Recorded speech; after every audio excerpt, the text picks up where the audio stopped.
Welcome to the Wed Pro podcast, the podcast for Wed Pros no matter their stage. We are your hosts, Katie and Roxy, and this is the Wed Pro podcast. Hey, good morning, good evening, good afternoon, whatever time you're listening. And welcome back to our podcast. I'm Katie. And I'm Roxy. Hi. Hi. Today we're diving in, we'll quickly chit chat. How are you? And we'll do all of that malarkey, but we're diving straight into kind of global trend report for social media, aren't we? And we're going to see all the predictions that we kind of made at the beginning. What are the statistics saying? What are the facts saying? Have they come true? Have they not come true? But first, quick catch up. How are things? All right, thank you. We've had a bit of sun, haven't we? Which has been very nice. And today's quite cold though. But yeah, all good in the hood, really. Had a little bit of an insect bite recently, which is kind of taken me off my feet, literally. I've had to keep my leg. Our Instagram stories, they'll see that you've been on some quite adventurous walks. Wild walks, yeah, quite wild. Wild walks, and I got bit by a horsefly, and I am quite a lot allergic to them. But I've never had a reaction this bad where it's taken over the whole of the top of my leg. But I'm on antibiotics now, and actually they've really had an effect really quickly, which is fantastic news. Feeling so much better today, but the itch is real. It's awful. And then with the sunshine comes hay fever, but we are still, we're still here at work making moves, aren't we? We're here showing up, doing all the things. Whilst life is lifing. That's like the phrase. Life has been lifing. We've had quite a good week, haven't we? We've been able to catch up with our coaching clients a couple of times this week, which is always lovely. Love to check in with them. We have quite a few programs inside of kind of the Wedding Business Hub and what we do. And it's quite nice to be able to kind of have that time with people to kind of talk about where they're at in their business, what kind of is going well for them, what isn't going well for them, what has gone well since we've been working with them, and what they're really, getting out of things. So this week, just the way the calendars fall in, we've ended up speaking to a lot of our kind of clients that we work with, and I've loved it. It's nice and energizing. The weekend, we're doing a pre-rec on this, so the weekend is almost upon us, and I think we are on DIY gate here, unfortunately, so nothing too exciting going on for me. Anything lovely going on for you? Going out for a meal tonight. The daughter is on a sleepover, so it's going to be nice. It's going to be nice. I might go for a takeaway. However, I'm going on holiday in less than a month, and long story short, I've been a bit out of sorts these last couple of weeks because my son has been very unwell, and he potentially needed to have surgery. So when you're backwards and forwarding, and anyone that has ever been in that position knows, you just grab and go any food or anything, and then it's chippy or what can I get? So it's not exactly been healthy.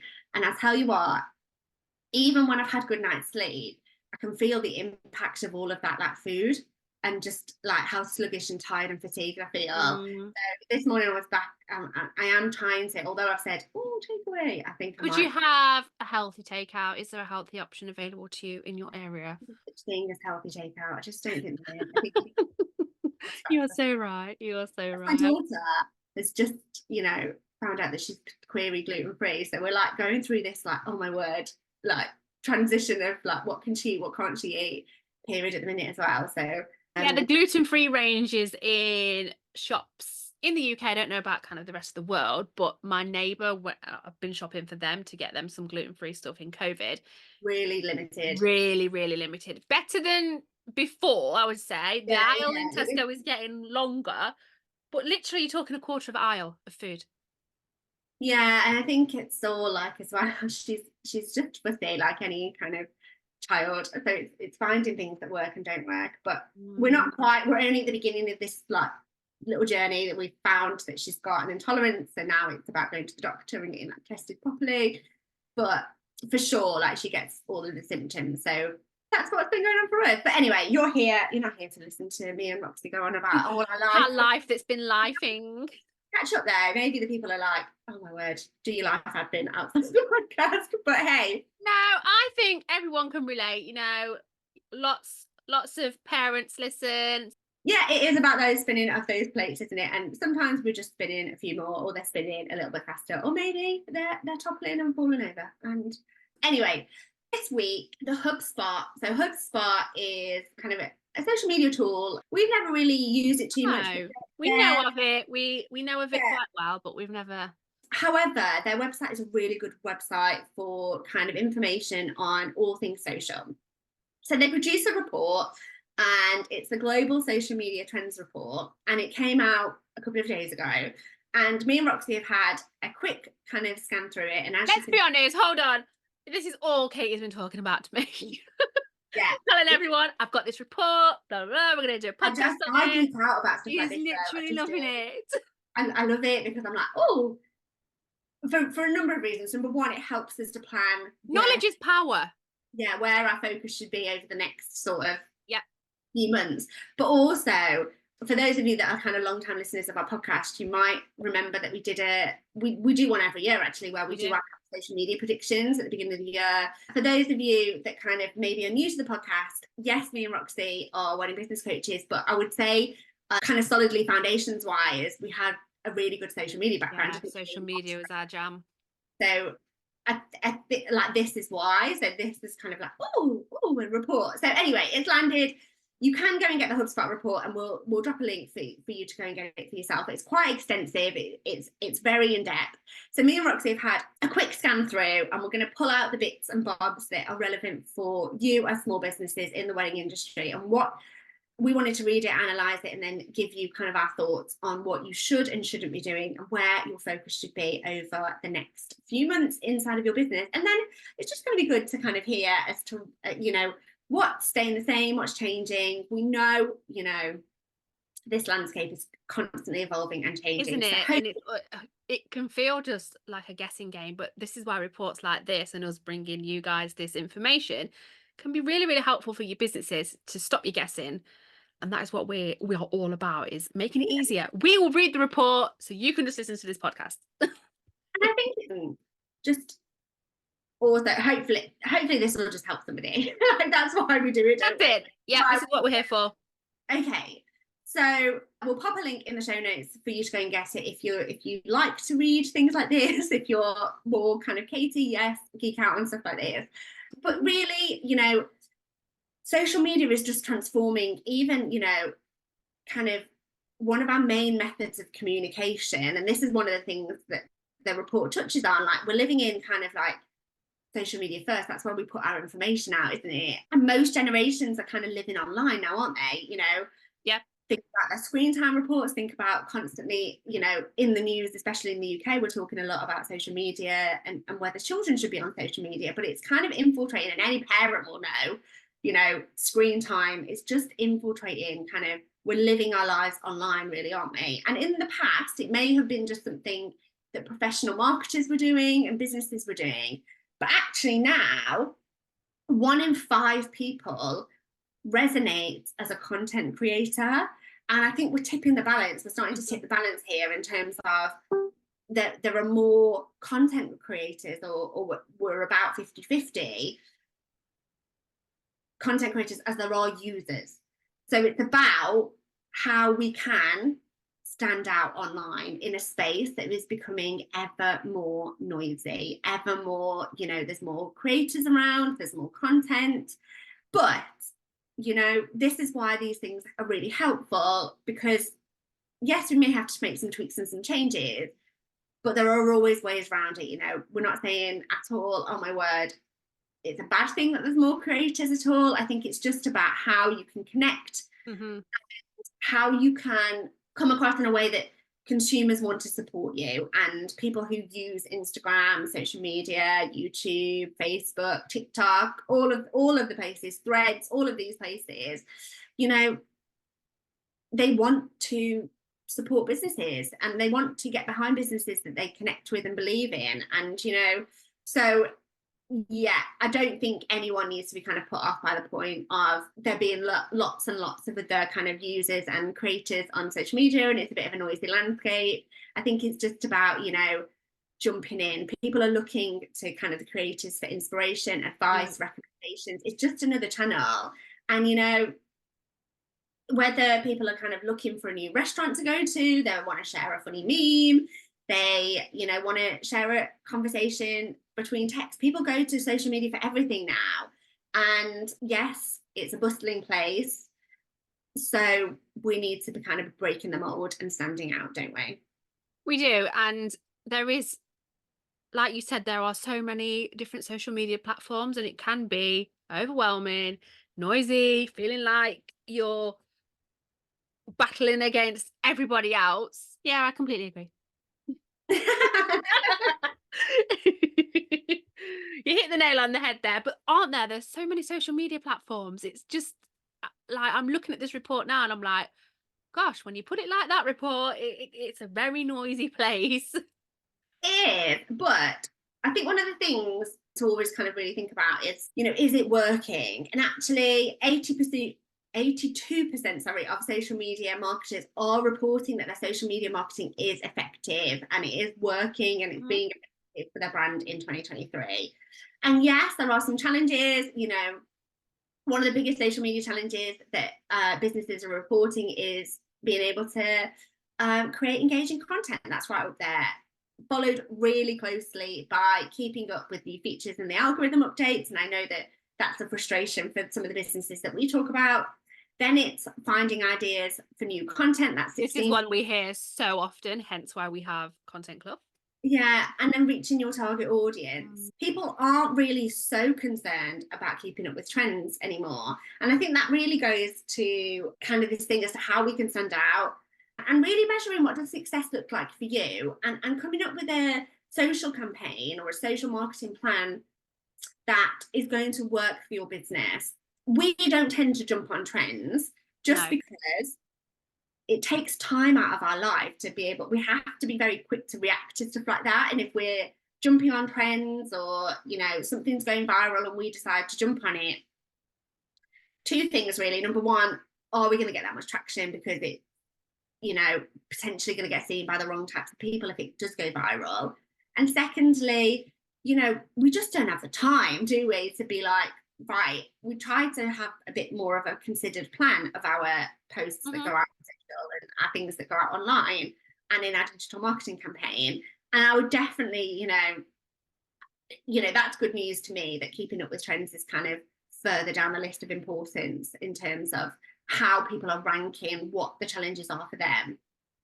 So I think, you know, when we're on social media, and exactly what you were saying there, we don't so much keep up with the trends, but we've always got like a plan, always got a strategy. We know what we want to get out of our social media.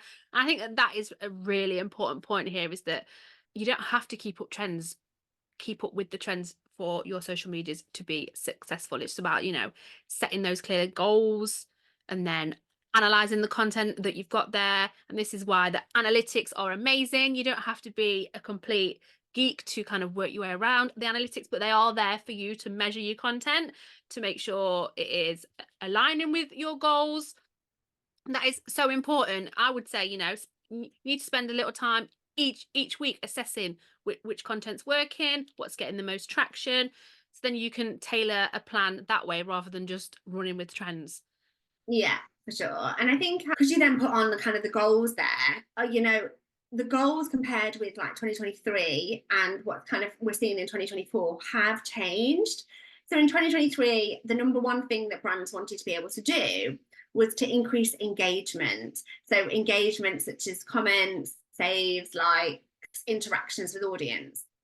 Whereas actually in 2024, the number one kind of marketing goal for businesses and brands using social media is increasing that brand awareness and reaching new audiences, followed really closely by driving traffic to your website. So I think, you know, things are changing. Another thing that made the list this year that didn't make the list last year was fostering relationships with your customers and increasing that brand loyalty. So this plus as well, interestingly, getting a better understanding of your customer and their needs. And I think this is amazing news for marketers, because this is all of the stuff that when you sit down, you do a business plan or you do anything, you know, About your ideal client work. It's all about getting an understanding of your customer, of their needs, so you are able to foster those relationships, so that you are able to build know, like, and trust. And, you know, if you are a long time listener of the podcast, or you're in any of our communities online, this is stuff we've been kind of bashing on about for a little while, isn't it? You know, increasing brand awareness, reaching new audiences, that's like all the visibility stuff that we talk about. And then getting a better understanding of your customer and your needs. This is why we work so hard with so many of you on creating your ideal client persona, and, you know, really diving into that and looking at the data in your business and looking at the data as well. So I think, you know, it's just not so much about growing your community or following, which were like the goals of last year. It's actually more about who is following you now rather than the quantity. And this is good news, isn't it? One of the things that the report did mention, and it's something we do get asked all of the time, and it has given some best times to post on your social media by each channel. Now, we get asked this all the time. We always give kind of the same answer, don't we? As in, check your insights and think about who you're trying to reach, what does their day look like, etc. However, there are sort of generic times on socials that will do better than others. And maybe, you know, we'll tell you the ones that Spot are recommending that you use to post on your channels, and you can test them out. So this is about testing and tracking, isn't it always? Marketing, effective business is about testing, tracking, doing more of the things that work, tweaking the things that aren't working, and then you go again, you test and you track. And if things aren't working so well, it's why are they not working so well this month? Why did they work better last month? What can we do to change that? So by no means are we saying be lazy, post at these times, all your problems are going to be solved, but only if yeah, but we do get this question all of the time. I did. So Instagram, they're saying the best times to post are between 12 and 3 p.m. or 6 and 9 p.m. TikTok, 6 and 9 p.m. So evenings for TikTok. Yeah. Facebook, we've got between 12 and 3 p.m. YouTube's an interesting one, which actually makes sense, between 6 and 9 p.m. when everyone's just sitting down, looking probably a little bit more longer form content at that time of the day. Yeah, I think that's really handy to know. And actually, we're going to test that out. I'm going to test YouTube videos out a little bit later, because I think the times that we're putting them out, I'm just going to test it. And this is about, like you say, if we test it, a video going out at 6 and we do 2 weeks of it, and we look at the data from when we've put videos out at 9 a.m. or 10 a.m. and we just have to see what works better and what lands better. So you can take this. For those of you using Twitter, it's 12 till 3. So Twitter, Facebook, and Instagram, 12 till 3. Instagram, 6 till 9 p.m. TikTok, 6 till 9 p.m. For those of you using LinkedIn, 3 till 6 p.m., which again is interesting because I always post our LinkedIn content in the morning. So I'm just going to test and track it and see. Yeah. I mean, these stats have come from, so this report has been gathered. HubSpot have surveyed 1,500 social media marketers from around the whole of the world. So it gives you a good cross section of what's going on these platforms. So it's definitely something to take note of, for sure. For sure. And I think, but like we say, it's about testing. And one of the really good news is that more than 80% of people are saying that their social media efforts are successful. And 89% of people say that they are expecting their social media budget, for those people who are investing in ads, to stay the same or potentially increase slightly, which shows that it's working. Because if you were thinking about decreasing it, you wouldn't be, you would be thinking it's not working. So one of the first things that we are seeing come out of what's been going on, the kind of social media landscape, is that brands are taking kind of more risks and seeing the payoff big time. I think they're kind of realizing that they can reach their audience anytime they like. It's not about anymore, saving up all their budget and blowing it all on an expensive television campaign or an expensive, radio ad campaign to reach their audiences. They can kind of reach, what a time to be a marketer and what a time to be in business, because we can reach people and reach, ideal clients and people who are interested in our services at the click of a button. And people are, knowing that content is so it's so quick to get out, it's so quick to be consumed. We can take risks, and we can take creative risks, and we can try new things. We can look and see, does this work? On that note, actually, I was talking to my father-in-law yesterday. He's just turned 80. And he was like, oh, long gone of the other days, Roxy, of just, you know, getting in the paper or putting an ad. Because he used to be a window cleaner. So he was like, I literally used to just, you know, put an ad in the local shop. But now there's the internet. And I was like, John, it's great. I was like, there's so much opportunity, so many different ways to get your business out there.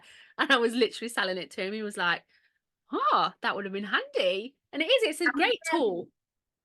I was reading a book that I'd read a little while ago because it came up in one of our coaching calls this week, Key Person of Influence by Daniel Priestley. So I started to just have a flick through it again, and I having a quick flick through it before, as I've read it before.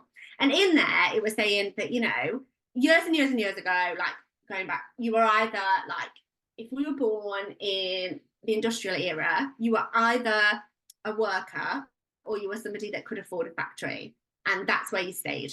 And even if you were super intelligent, super hardworking, you couldn't move up the ladder. Yes. It was all about putting food on the table and feeding yourself. There was no opportunities for growth. Whereas now, with the internet, the digital revolution, with social media, with all of these things that are going with AI, with all of this stuff and how fast technology is growing, you know, it's not uncommon for us to hear about teenagers that have, you know, built really successful businesses, that have had an idea and they've built a successful business and they are making a lot of money at 20. And I just think that's really exciting. I actually do. Yeah. Like, so much opportunity for these youngsters that are coming through, like my sons. And I'm like, can you run your own businesses, children? I think it's about, when we're thinking about taking risks, creativity,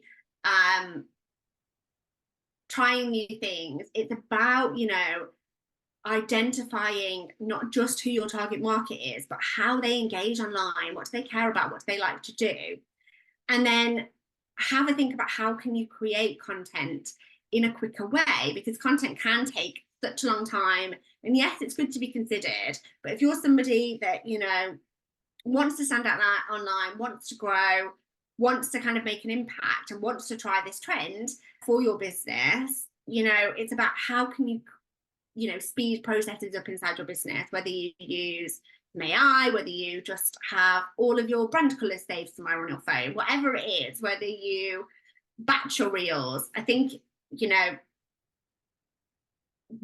it's about how do you come up with those ideas that stay within your kind of brand guidelines and stay within kind of the tone of your business as well, so it just doesn't look random and crazy and really out there. It still needs to make sense. Of course it does, yeah. So some key stats here about the types of content. So 95% of marketers rate long form videos as having average or high return on investment, which is amazing. I love long form content. I was just thinking it's probably my favorite type of content at the minute, actually. And 96% rate interviews, podcasts, and expert discussions as having average or high ROI as well, which is great for podcasts, great for us. I think as well, that just tells you where to be spending your time. You know, I don't think anyone's going to be complaining that kind of the trend where we had to have like 3-second reels, and it was like, how do I get this information as quickly as possible over. Actually, we're seeing like series. This is what I was just thinking, like, okay, then yes, we've got this information, so how can we then use this? It's about coming up with valuable content like series. Yeah, having longer, but not also putting that longer form content out and then maybe chopping it up into 1 to 2 minute videos. And when we say longer form content, you know, exactly what we were saying, you know, 2023, we were in a period where it was like the time of the 3-second reel, and anything longer than 15 seconds, we were being told absolutely not going to engage anyone's interest. So this is only a good thing that people are more used to long form content. Podcasts, you know, some of the podcasts I listen to are over an hour long. Sometimes I listen to them in 2 or 3, like the same episode in 2 or 3 sit-ins, because they're so long. And I do come back to it and I do finish them. And I think this is really good. So if I was a marketer, if I was a wedding business listening to this podcast, I would be thinking, brilliant, what do I need to do? I need to get myself onto more podcast interviews. I need to recording some long form content for YouTube. YouTube is surpassing Instagram only slightly, but YouTube is slightly. Most for the first time for the most popular social media channel. And isn't this funny? I kind of feel like high-fiving us a little bit, because we started a podcast 4.5 years ago, before podcasts became like a really popular medium, and then we have had a YouTube channel for a little while. But those of you that have followed us for a while will know that 2023 we decided, right, let's start to take our YouTube channel a little bit more seriously, and we post content on there like at least 2-3 times a week onto our YouTube channel now. That's something that's paid off, Roxy, because we thought, right, get ahead of the game. That YouTube is going to be popular here. So if you do not have a YouTube channel right now, or just start. And we spoke to our students about this, didn't it? And it's about, you know, getting a YouTube channel and being the person that is ahead of the game, so that you. I can assure you that there are not many wedding business owners that are out there on YouTube right now. So it is about, even if you're not sure what you're doing, no one's sure about what they're doing when they start doing something, are they? So it's just about getting your foot in the door and just going for it, just like you've had to do on social media. I think it is. And, you know, I feel like a tremendous sense of relief, actually, that it's not so much about creating short form content now. Actually, we can be a bit more considered. Maybe we could put out 1 or 2 longer form things throughout the week, and maybe we could do a few little teasers across our social media for the longer form content, because people are interacting with long form content. What was that stat? 96% are saying that long form content is providing them with a good ROI. Oh, sorry, 95%. Yeah, 95%. That's massive. Actually, in a different way, we've seen that this works for us, because we do things like masterclasses, and we'll sit and do masterclasses, won't we? And we'll, you know, teach on something. We also go into and do speaking on other people's stages and stuff like this. All, again, not short form content at all. It's longer form content that's building up know, like, and trust, because you're spending time. It's those touch points. Yeah, it's all those touch points, about getting those touch points in. So if you can be creating longer form content around your business, around your wedding business, whether it's a tip series, whether you do a behind the scenes series, whether you do like come with me to my networking event, spend a month in my business, whatever it is, you know, it just, you will stand out, because there are not many people doing it. And I think it's about being able to go in, take a risk, dominate the niche, and, you know, do something that niche. Do something that somebody else isn't doing. And I think a really easy way to get into it would be, like, you should be blogging, so hopefully you've all got loads of like content in that respect. So take that content and make it into videos. Yeah, like repurpose it. We said this last week, didn't we, that we needed to do a content day. We do. Where we can be together. We need to do regular content days where we're together and we can film content together, because that's the bit of the challenge, isn't it, when there's 2 of us and we live in different areas. So that is the challenge, but we need to prioritize it. It's important. And that is a massive ROI. So, you know, right, we need to talk about AI. And I actually think, you know, I don't mind a bit of AI. You know, some of it is not good. I had a little play the other week at mimicking my voice. So I used like an AI. Yes, you did. I did. Everyone laughing. I shared it with some of our coaching clients, and I was like, does this sound like me? They were like, no. No, Katie. It wasn't so good, but it came up on ChatGPT-4. So ChatGPT-4, some people are getting like to be able to trial it for free. So we've been able to trial it for free, and some of the AI that they have on there, one of them was like a video creator, one of them was like voiceovers, all sorts. And I was like, this could save me some time, because I wouldn't have to record my voice over a video. I could type it knows my voice.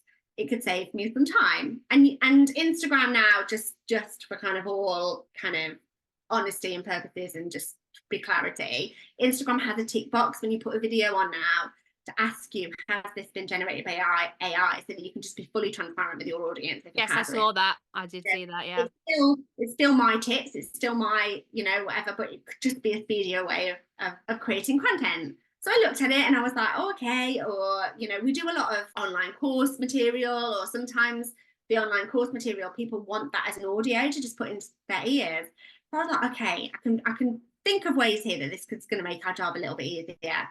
But it absolutely, it got like my diction right, I would say, but it just was like, yeah, it wasn't right, was it, at all? So, you know, some AI isn't great, and we've always said, like, if you're using tools like ChatGPT, it's about, you know, There's a right way and a wrong way. Yeah, taking that as a base and, you know, improving it, putting your tone of voice through it, putting your own antidotes and your own stories through it. But it is creating that framework for people to make things a little bit easier. And, you know, 70% of people using social media now are using some sort of AI tool, you know, whether it's to make content or to improve their content or to just help them to put a video together. Even Canva has its own kind of AI generator now for images or elements or videos or posters or any of that to make it quicker. And you can type into Canva AI, this is what I would like you to produce, and it gives you a couple of examples to choose from. So I think it's something, well, you know, the majority of people are using it, and people, you know, more than 87% of the businesses surveyed said that this is going to be crucial to building successful social media strategies into the back end of this year and next year as well. And I think, you know, it's if you don't want to use it to create the content, there's so many other ways that you can use it to save you time. I love it, and this is in this report as well. I love it for that repurposing content piece, because you can, let's say you can put a blog in there and say, make this into a script for a video. It will do that. Like, it's just a really easier way to, it's just working smarter, not harder.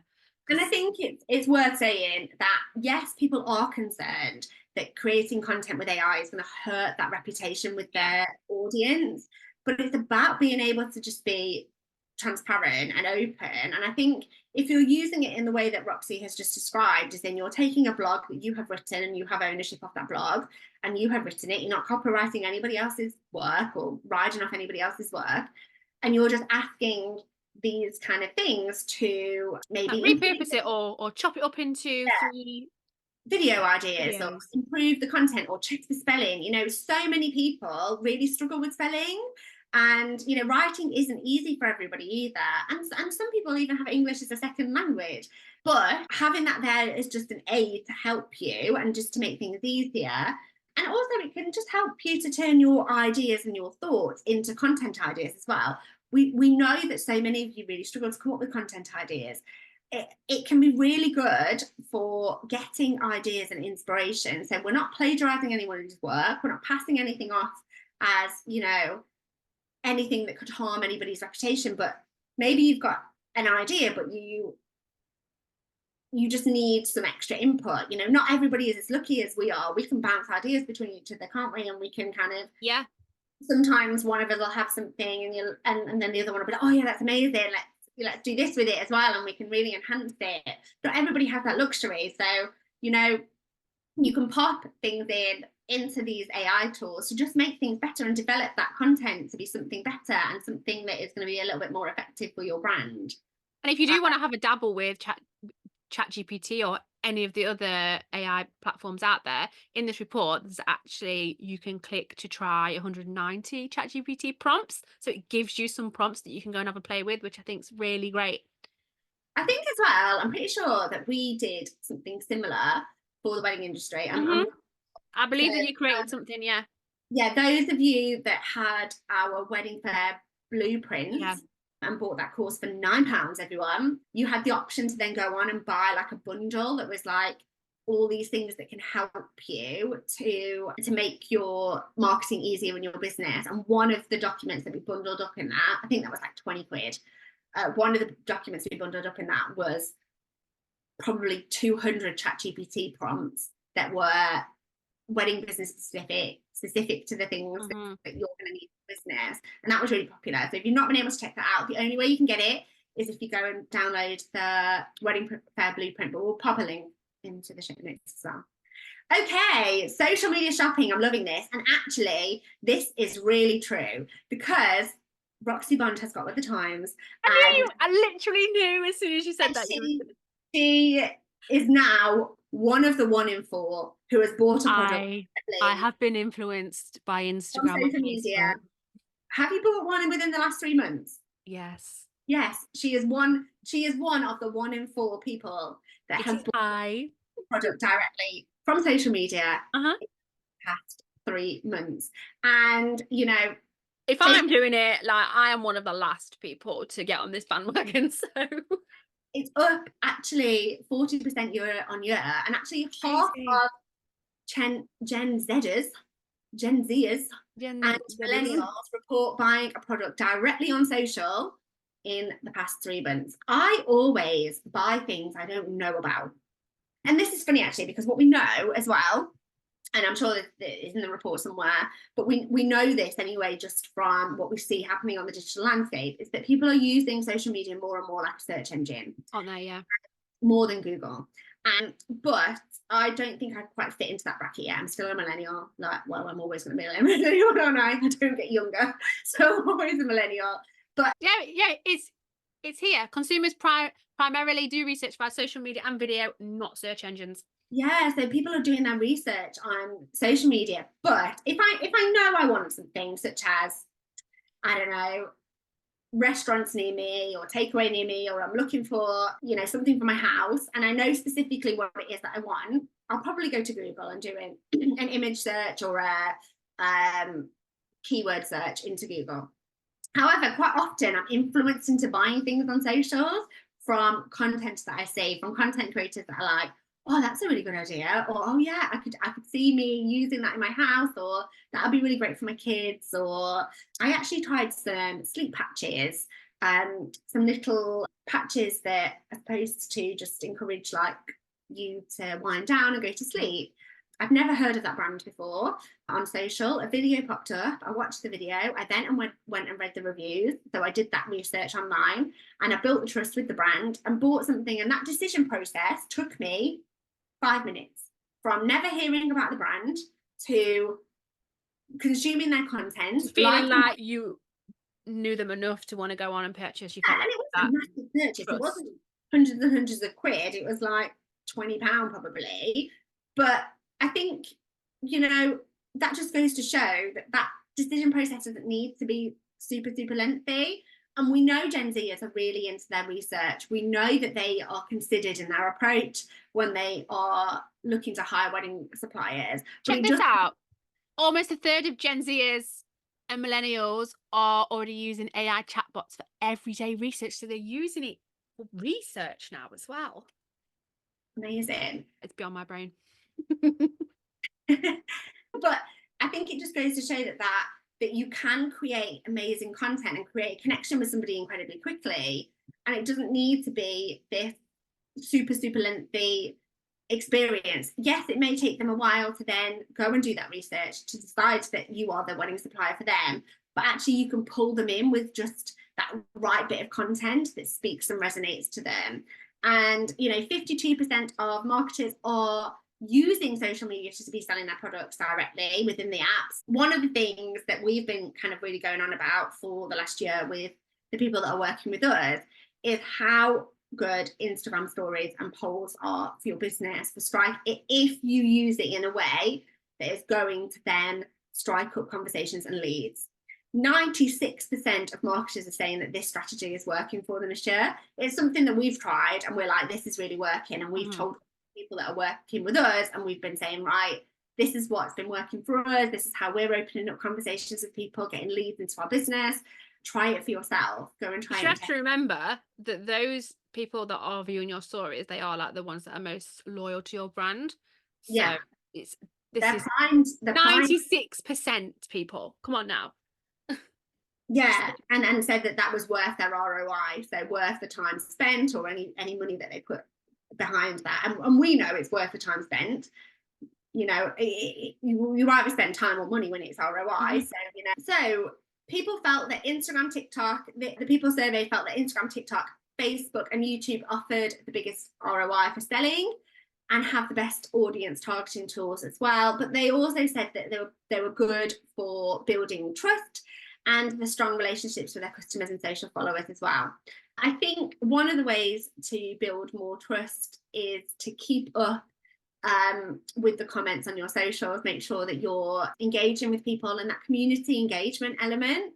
Still, we talk to people that are posting on socials and then ghosting, and then off they go, and they're not, you know, in sparking conversations with new people. They're not replying to comments. They're not actively hopping into DMs with people. And, you know, the bigger businesses actually have hired employees and have created job roles for this reason. You know, their job role is basically to maintain their social media engagement, and so, you know, build that relationship with people that are interacting with their brand. Go and check out Aldi on Facebook if you if you want to see how this is done properly. Yeah. Aldi's social media team are absolutely like insane. They have such an amazing loyal following, and it's because like they are doing things that no one else is doing, but they are just so witty. I love them.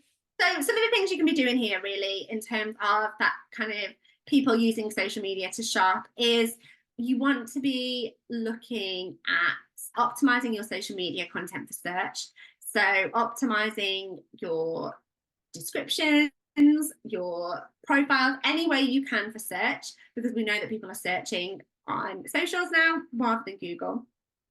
If you have products, you want to be setting up and improving your shop front, shop pages, your product listings, including those keywords in there. You want to be creating organic content, showing off your products, showing off your services, and testing out different messages, testing out different images, testing out different styles, and see what's relating to your audience. You know, you could be educating your audience on, you know, something to do with whatever you do inside the wedding industry. You could be showing behind the scene clips. You can be building that brand awareness, engaging your followers with relatable stuff.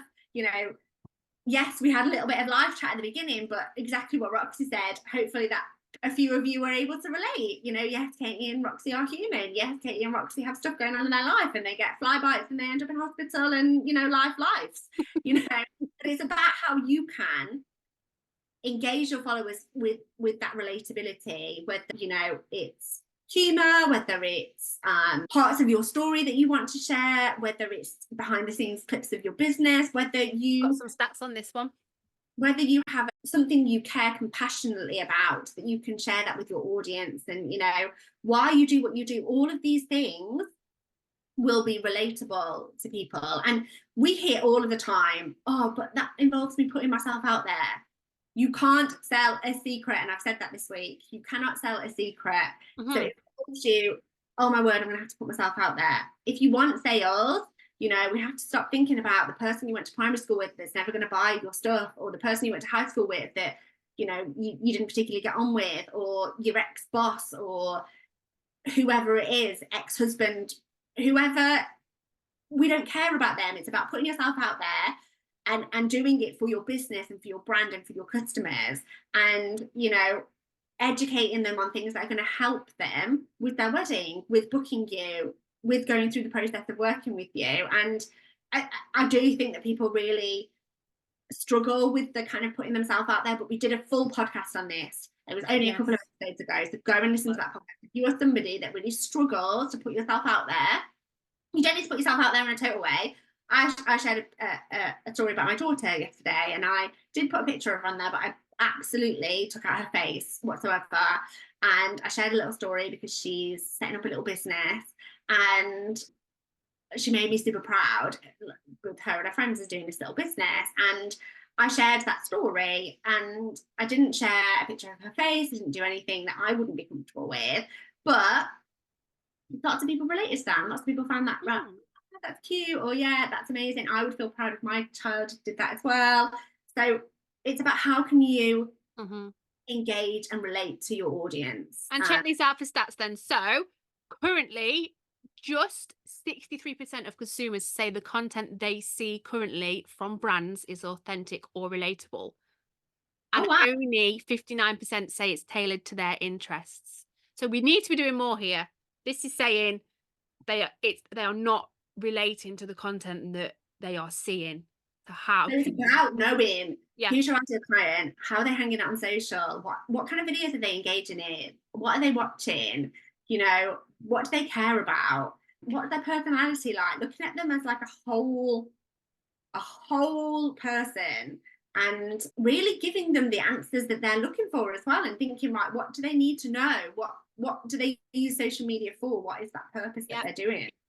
So key stats on which type of social media content has resulted in the biggest ROI for the brands that got surveyed. 24% goes to funny content, interestingly enough, and then second up is relatable content, and then it kind of goes down interactive content, authentic content. So that gives you a little insight. I'm loving this report. Those of you that want to go and check it out, don't forget, you can do. We'll pop the info into the show notes for you. Okay, so I think we're really coming nicely to the part where we're talking about kind of another thing that we're seeing is that brands are actively trying to drive engagement, drive loyalty, and 86% of the businesses surveyed say that they were active in trying to build an active online community, and that was crucial to their successful social media strategy in 2024. Note, nobody is saying large community, we're saying active. The active is in interacting with their content, interacting with them as a business and a brand. And 27% of social media users actively participate. So this is the user now, actively participate in an online community somewhere. And this shoots up to 40% for Gen Zs and millennials. So this is our bracket, wedding industry bracket. 40% of social media users are actively participating in online communities. So what can your business, look at it as a full brand, look at it as a community around your brand. If you're somebody that is a pet sitter for weddings, how can you create a community around the dogs? If you're a florist for weddings, how can you create a community and you're a sustainable florist? How can you create a community and a vibe and a conversation around sustainability for your wedding? Really think outside the box here in terms of, what community elements could you bring to your business? So it's thinking about being that kind of, not just social media manager for your business, not just a social media manager for your business that is posting content, that's in charge of the overall, strategy. Maybe you even have somebody that does this in your business, that does the strategy, they schedule the content, they post on your behalf, whatever it is, whether that's you or somebody else. But it's actually also, it's a two-pronged thing, and we've been banging on about this for a long time, and anybody that's ever that talks to us about that their social media reach isn't as good as they want to, it's content, and it's the second element, which is, and how many people that we talk to look at has gone out because they actually don't know that this is even a thing. Yeah, so it's actually about thinking about how you can be that community manager and that engagement strategy around your business, and excuse the pun, but it's about answering customer questions, thinking about frequently asked questions, solving problems, coming up with community discussions, instigating conversations. And this is all about, whereas the other kind of hat in your business is interested in building brand visibility and audience building and making sure that your business is seen, the community kind of side of the social media plan and any strategy that you put together needs to be interested in the interactions and the engagement they come in from. So it's about that two-pronged approach for sure.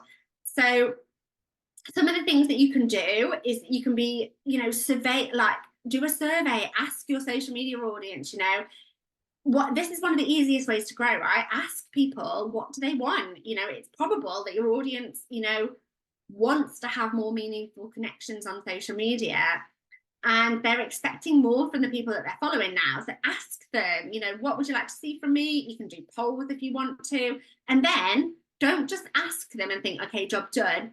Go and do it to them. Go and do it. Look for things that are going to make this community element a little bit easier, whether it's kind of a specific time in the day. Maybe you could set an alarm on your phone that's like, right, 10 minutes, I'm going to go and do this now. But it can be difficult to justify anything that is going to take time up. Lower, social media management tools can, cut this down a little bit. It can cut down repetitive tasks for you if you go out and look at them. But as we said, so many businesses want a connection. Numbers don't lie. all these stats that we're giving you don't lie, and it's hard to ignore kind of the benefits and how that can come back to you in terms of, you know, loyalty to your brand, referrals to other people getting married, you know, people wanting to support your business. And, you know, the people who are doing this well, engaging with their community, like Aldi is a good example, they have the data that proves it. Like, they do have the data that proves it. And go and read this report if you need any more convincing. And it's worth noting on that point that if you go and have a look at Aldi's content, you will notice that they aren't just on about what they sell. Like, it is very, very, there's lots of different ways that they give out their content. And this goes back to, I would say, your brand values. So when you've done your ideal client work, like, what is important to your ideal clients? What is relatable? Because you don't have to angle it like always wedding business, as long as it's important and it's valued by your ideal client. You know, go and think outside the box. Where could you make an impact that is a little bit to the left or the right of just wedding in industry? Another thing, and this is probably going to sound totally off to what we've just told you. Yes, long form content is important, and it's becoming more and more popular inside your business, which is great news. But short form video is still really up there. So it's not, you know, having a balance of both is super important. And this has been effective for people over the last few years. So it's probably something you're doing already in your business. It's nothing new. You will be here. You'll be pleased to see. But still, 43% of social media marketers are planning to try short form videos for the first time in 2024.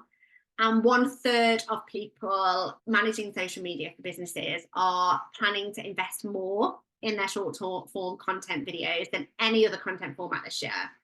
And it's still, although long form content is getting more and more popular, short form video is the most popular content amongst Gen Z, millennials, and Gen X. So for most people listening to the podcast, it's going to be millennials and Gen Z. So don't put down the video camera. Don't think, okay, I can just think long form video now. I can, you know, chop up that long form video into shorter form pieces of content. Look at ways we can work smarter here. Track it as well. Like, what works for one person, business, might not work for another. So it's really important that you are analysing all the content that you put out there, so you know which direction that your audience is leading you towards. And I think most of these platforms have like a short form, long form kind of. Yeah, that's very true. Like Pinterest does, for example, Instagram does. Well, I know Pinterest isn't a social media, but Pinterest has that. YouTube does, Instagram does. So where to use the different types of social media video content, because this is something else we've been banging on about, that people come to different social media platforms for different things. So posting kind of the same content on all of your platforms and just clicking go doesn't work, and it isn't the way to go forward. And we've been saying this for a really long time. But where should you use these different length videos? So any sort of tutorials, 3 to 5 minutes long, YouTube, that's the suggested place where it's going to perform the most better. If you want to do a behind the scenes video, kind of 1 to 3 minutes is the ideal video length, and they suggest, HubSpot suggests that it will perform better on Instagram Reels or TikTok there. If you want to do a live webinar or you want to do a panel, a discussion, and that's going to be 30 plus minutes, is going to be the best time to engage for that. They're saying YouTube, LinkedIn Live. We've had some really good response on Instagram Lives for those, and Facebook Lives. Yes, we have. And like we said, again, it's about testing and tracking, not taking this as like Bible and this is what I must do, but seeing what's going to work for you as a marketer. Clips from events or any clips from podcasts, 1 to 3 minutes long.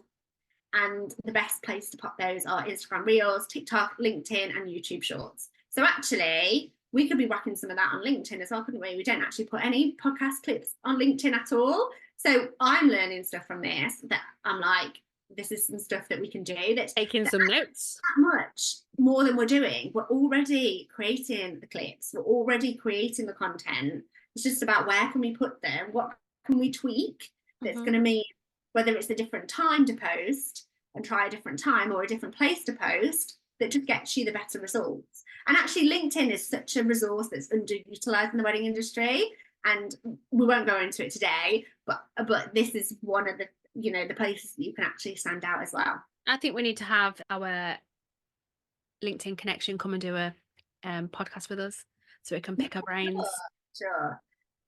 Okay, there is more and more in this report, but I think we've gone through the stuff that is kind of super important. The last thing I think it's just worth saying is kind of having that strong identity to your brand, having that voice, having kind of, the identity, sharing bits about you, sharing the you in your business. We've been talking about this now since the Wedding Business Hub was a thing. I think we did a video, 5 years ago now, that would be like the you in your business.